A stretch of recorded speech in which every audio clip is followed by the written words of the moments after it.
Baik, assalamualaikum warahmatullahi wabarakatuh. Perkenalkan nama saya Egy Trisodana. Video ini merupakan pemenuhan dari tugas hukum humaniter, yang mana kita akan membahas film Jagal yang barusan saya tonton.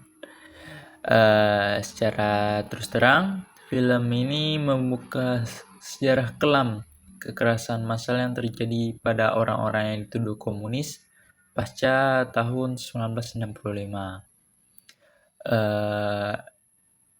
Jika pertanyaan dasarnya itu apakah terdapat pelanggaran HAM berat pada film tersebut, maka jawabannya dengan jelas saya katakan iya. Seperti yang kita ketahui, terdapat berbagai macam bentuk pelanggaran HAM yang berat yang memenuhi unsur-unsur kejahatan terhadap kemanusiaan pada film tersebut. Film ini memperlihatkan bagaimana pembunuhan terjadi secara sistematis dan terencana.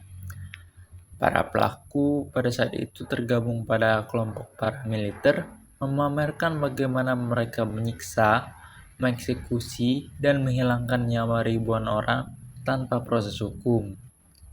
Pembunuhan secara meluas dengan target yang secara spesifik diarahkan kepada kelompok tertentu, yaitu orang yang dicap sebagai komunis atau simpatisannya, telah memenuhi unsur penyerangan yang meluas atau sistematis terhadap penduduk sipil, sehingga masuk ke dalam kategori kejahatan terhadap kemanusiaan.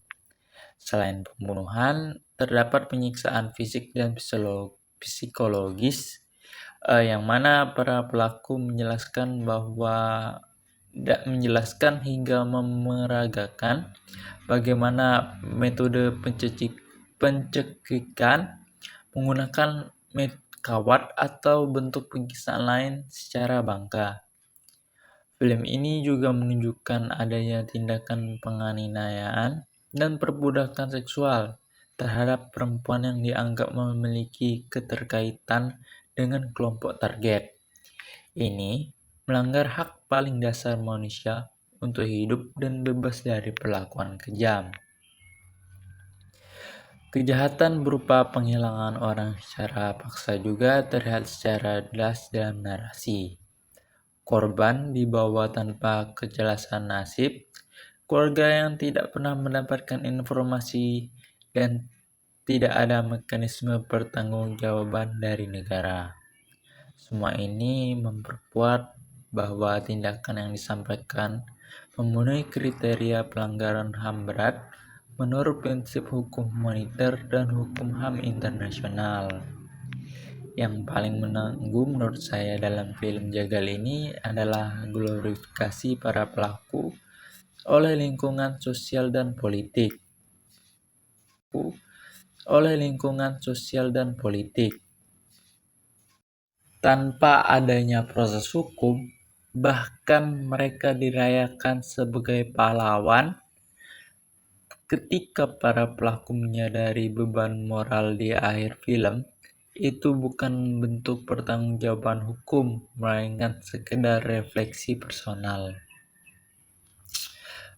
Mungkin sedikit kesimpulan bagaimana kita menangkap film Jagal ini, yang mana bentuk pelanggaran berat yang dilakukan secara brutal, sistematis, dan terorganisir oleh aktor negara dengan restu negara pada masanya. Pembunuhan, penyiksaan, penghilangan paksa, hingga kekerasan seksual yang terjadi secara terang-terangan yang ditunjukkan pada film ini, yang menunjukkan film ini bukan hanya sekedar film dokumentasi sejarah kelam, tetapi sebagai pengingat bahwa kejahatan terhadap kemanusiaan tanpa akuntabilitas akan meninggalkan trauma sosial yang sangat panjang. Mungkin itu saja yang dapat saya jabarkan dan saya jelaskan dari film tersebut. Saya ucapkan terima kasih. Assalamualaikum warahmatullahi wabarakatuh.